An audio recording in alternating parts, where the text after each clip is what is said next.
Hello friends, मेरा नाम राकेश वर्मा और मेरे यूट्यूब चैनल पे आपका स्वागत है।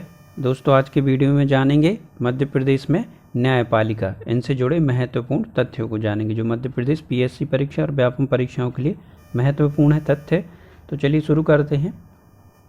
1 नवंबर 1956 को मध्य प्रदेश राज्य की स्थापना के साथ ही राज्य पुनर्गठन अधिनियम 1956 की धारा 49 की उपधारा 1 के तहत मध्य प्रदेश उच्च न्यायालय को नागपुर से जबलपुर प्रतिस्थापित किया गया।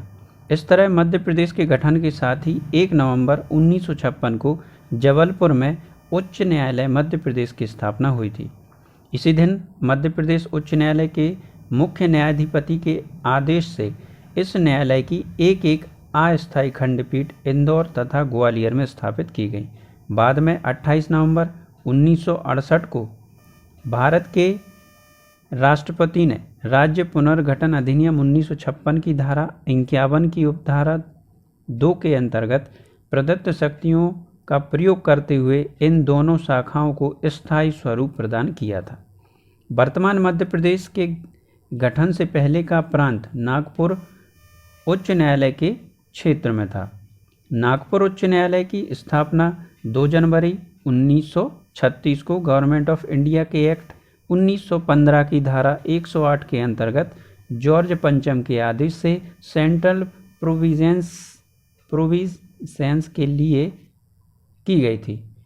इसे सन 1950 में 26 जनवरी से भारत का संविधान लागू होने के पश्चात संविधान के आर्टिकल 225 और 372 के प्रावधान के अनुसार निरंतरता प्रदान की गई। जबलपुर स्थित उच्च न्यायालय के मुख्य न्यायाधीश सहित इंदौर और ग्वालियर में स्थापित खंडपीठें मध्य प्रदेश की स्थापना के दिन से ही अस्तित्व में आईं। मध्य प्रदेश राज्य पुनर्गठन अधिनियम 2000 के अनुसार प्रदेश का विभाजन हुआ और 1 नवंबर 2000 को छत्तीसगढ़ राज्य की स्थापना हुई थी। इसी के साथ ही 1 नवंबर 2000 को छत्तीसगढ़ राज्य के लिए बिलासपुर में पृथक उच्च न्यायालय स्थापित किया गया।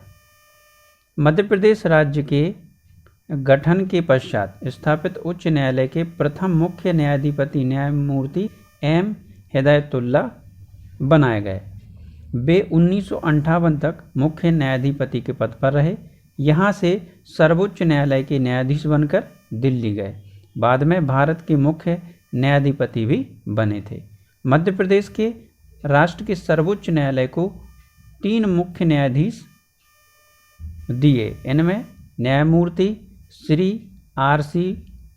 लाहोटी, न्यायमूर्ति श्री M. हिदायतुल्ला तथा न्यायमूर्ति श्री J.S. वर्मा शामिल है। इसके साथ ही मध्य प्रदेश से न्यायमूर्तिगण सर्वश्री A.P. सेन, G.L. ओझा, N.D. ओझा, फैजानुद्दीन, D.M. Dharmadhikari, P.P. नाविलकर, A.K. Mathur तथा न्यायमूर्ति श्री R.V. रविंद्रन सर्वोच्च न्यायालय के न्यायाधिपति के पदों पर पहुंचे हैं। मध्य प्रदेश उच्च न्यायालय का भव्य भवन पाश्चात्य शैली के इस भवन की डिजाइन लोक निर्माण विभाग के तत्काल अधिकारी हेनरी इरविन ने बनाई थी। यह विशाल भवन 1899 में कुल 3 लाख रुपए में बना था। भवन स्थापत्य कला की एक बहुत ही सुंदर कृति है। दूर से ही आकर्षक दिखने वाला यह भवन अंदर से भी उतना ही भव्य है। बात करते हैं न्याय प्रशासन से जुड़े तथ्यों की। तो भारत के संविधान के अनुच्छेद 214 के अनुसार मध्य प्रदेश राज्य के लिए उच्च न्यायालय जबलपुर में स्थित है और उच्च न्यायालय के जबलपुर की खंडपीठ ग्वालियर तथा इंदौर में है। भारत के संविधान के अनुच्छेद 227 के अनुसार राज्य में स्थापित सभी न्यायालयों और अधिकरणों पर अधीक्षण करने की शक्ति उच्च न्यायालय को प्राप्त है। राज्य में जिला न्यायालय, सिविल न्यायालय के अतिरिक्त दंड न्यायालयों के रूप में सेशन न्यायालय, न्यायिक मजिस्ट्रेट प्रथम श्रेणी के न्यायालय, द्वितीय श्रेणी के न्यायालय तथा कार्यपालक मजिस्ट्रेट के न्यायालय कार्यरत हैं। इसके अतिरिक्त ग्रामीण क्षेत्रों में उद्भूत होने वाले साधारण स्वरूप के राजस्व, सिविल तथा दांडिक मामलों के आपसी सुलह और समझौते के निराकरण के किए जाने के उद्देश्य से प्राप्त किए गए ग्राम न्यायालय का गठन किया गया है। विशेष अधिनियमों के अंतर्गत आने वाले मामलों का निराकरण किए जाने के लिए विशेष न्यायालय जैसे भ्रष्टाचार निवारण अधिनियम, अनुसूचित जाति जनजाति अधिनियम, स्वापक एवं मनोत्तेजक पदार्थ अधिनियम, भारतीय विद्युत अधिनियम, डकैती उन्मूलन अधिनियम, सती प्रथा निवारण अधिनियम के अंतर्गत दंडनीय अपराधों का विचारण किए जाने के लिए विशेष सेशन न्यायाधीश के न्यायालय स्थापित किए गए हैं। मध्य प्रदेश के न्यायालयों का जिक्र करते हुए मध्य प्रदेश जबलपुर के भव्य भवन का उल्लेख भी आवश्यक है। पाश्चात्य शैली के इस भवन की डिजाइन लोक निर्माण विभाग के अधिकारी हेनरी एनविन ने बनाई थी। यह विशाल भवन 1899 में 3 लाख रुपए में बना था और भारत भवन स्थापत्य कला की एक बहुत ही सुंदर कृति है। दूर से दिखने वाला आकर्षक भवन अंदर से भी उतना ही भव्य है। दोस्तों, ये दोहरा दिया गया है। इसके साथ इसमें जो हॉल हैं वह बड़े बड़े हॉल हैं जहां न्यायमूर्तिगण व अधिवक्ता न्यायदान की प्रक्रिया संचालित करते हैं। उच्च मुख्य पीठ जबलपुर। जबलपुर के मुख्य पीठ में क्या है?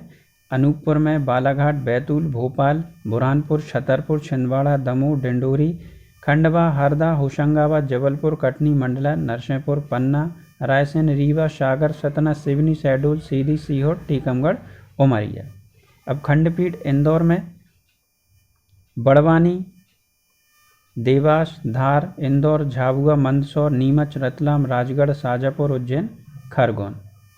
खंडपीठ ग्वालियर अशोकनगर, भिंड, दतिया, गुना, ग्वालियर, मुरैना, शिवपुर, शिवपुरी, विदिशा, भेलसा। 2015 में उच्च न्यायालय की नई सर्किट खंडपीठ भोपाल में स्थापित किया जाना प्रस्तावित है। अधीनस्थ न्यायिक सेवा।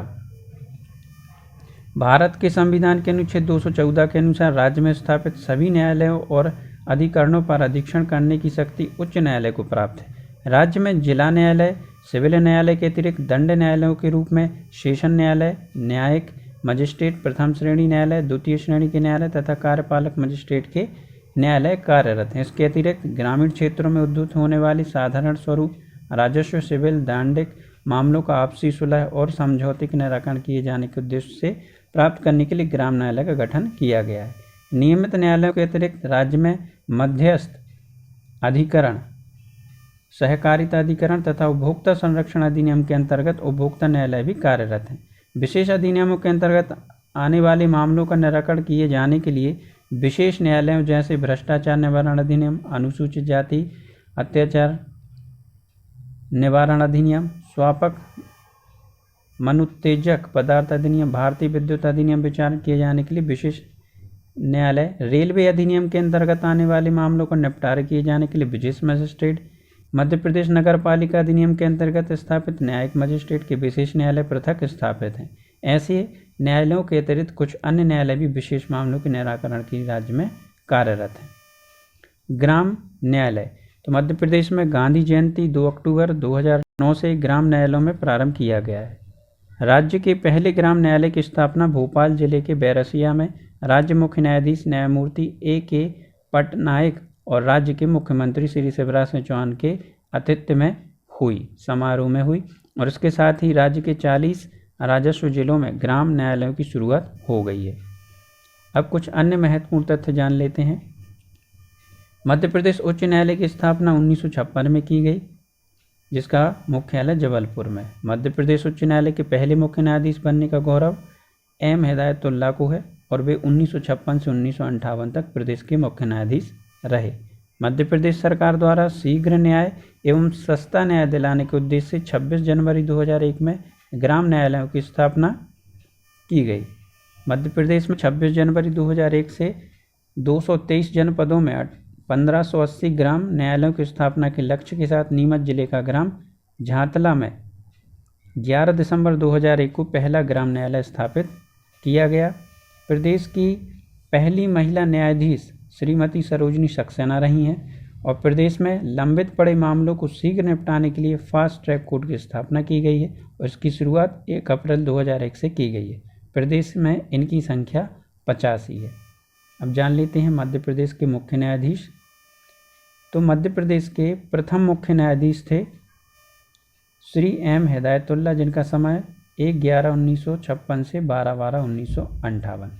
मध्य प्रदेश के द्वितीय मुख्य न्यायाधीश श्री जी.पी. भट्ट, जो कि 13/12/1958 से 22/9/1959 तक इनका कार्यकाल रहा। मध्य प्रदेश के तृतीय मुख्य न्यायाधीश श्री पी.वी. दीक्षित, जिनका कार्यकाल 22/9/1959 से 18/3/1969। और वर्तमान में मध्य प्रदेश के मुख्य न्यायाधीश हैं जस्टिस मोहम्मद रफ़ीक, जो कि 3/1/2021 से वर्तमान अभी तक हैं। तो दोस्तों, आज के वीडियो में बस इतना ही। आशा करता हूँ आपको मेरा वीडियो पसंद आया होगा। वीडियो पसंद आए तो वीडियो को लाइक करें, अपने दोस्तों के साथ शेयर भी करें और मेरे चैनल को सब्सक्राइब करना ना भूलें। Thank you.